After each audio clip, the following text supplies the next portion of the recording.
Gusto mo po ng ham pero naglo-low carb ka. Hindi ka sure sa mga ingredients na mabibili mo po sa grocery, gawa ka na lang po. Ito po yung aking version ng bacon and chicken ham. Nawa po magustuhan po ninyo, at least lang po yung lasa masasabi kong masarap. Tapos lalagyan mo pa ng sugar-free na honey po. Hindi siya matamis ng sobra, tama lang po. Pero ang natitiyak ko po sa iyo, masarap po siya.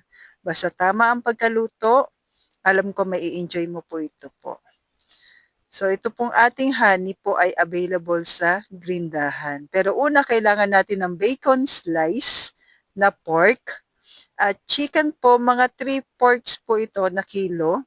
Tapos gagamitin natin itong mga food processor po ng Grindahan. Cordless po ito, tatlong ano na po, cup yung magagamit natin. Pero yung isa lang kailangan natin, yung pinaka-large. Cordless po, china-charge lang po ito po. Yan. Type-C, kaya siya ng charger. So, gamitin natin ngayon sa chicken, yung pinakamalaki niya po. Mabilis lang po ito, pero kung may mabibili na kayo na giniling, sa akin kasi mas gusto ko pa rin yung ako yung magigiling. Para sure lang ako na pure chicken po talaga. Pero, nasa inyo naman po. Itong ating food processor ay napakaganda. Nagustuhan ko ito kasi kahit mag-travel kami, dala-dala ko siya, at kahit nasa bahay siya, hindi ka na maghahanap ng pagsasaksakan ng kuryente kasi nga cordless po siya. So, 'di ba po, ito ang bilis niya na magiling yung aking chicken. Huwag mo lang masyadong pupunuin. Yan. Ang ganda ng pagkakagiling po ng chicken natin. So, pwede rin ba yan sa pork? Ayun lang po, hindi ko pa tiyak. Pwede naman siguro basta hihiwain lang po ng maliliit. Yan. Pero mabilis lang siya eh, yung chicken. Nagiling ko siya kagad. Kaya try mo rin po, pero yung maliliit naman na ano po niya, cup, nagagamit ko sa garlic. Yan. Tapos sa ano po, onion, para hindi na ako magpapalit-palit pa. So ayan na po. Nagiling na po natin yung ating chicken. Then, titimplahan na po natin ito after nyan.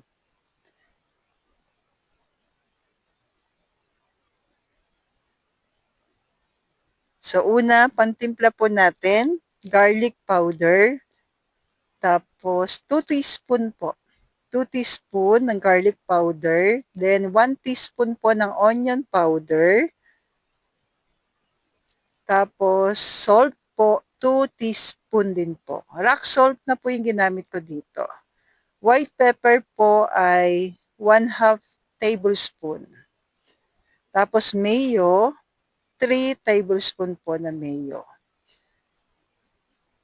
Then parmesan cheese from Grindahan ay 1 tablespoon po. Then mix mo lamang po maigi. Paano kung walang garlic powder, onion powder? Okay lang naman po kahit asin paminta na lang. Tapos yung mayo optional pero mas masarap po siya. Mas creamy. Para magustuhan din po ng inyong family kahit hindi naglo-low carb. So una yung ating munang pork. Pork po ito ha na bacon slice na mabibili po sa grocery.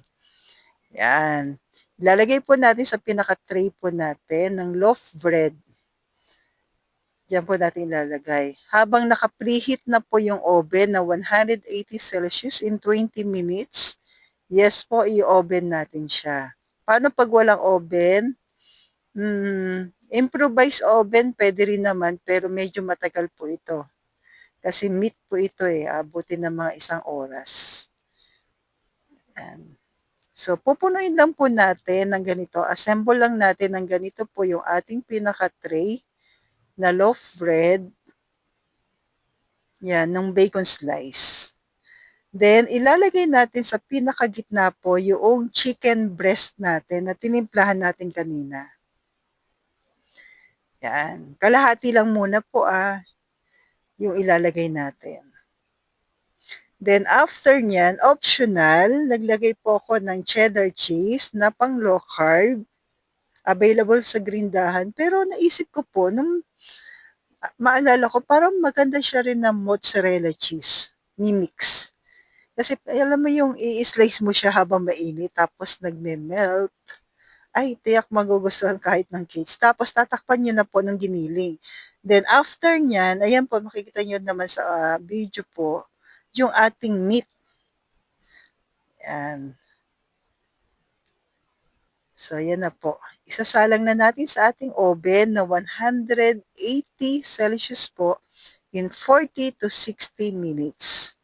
So halos isang oras din. Tapos ang daming oil, yung oil na yan galing mismo sa bacon slice.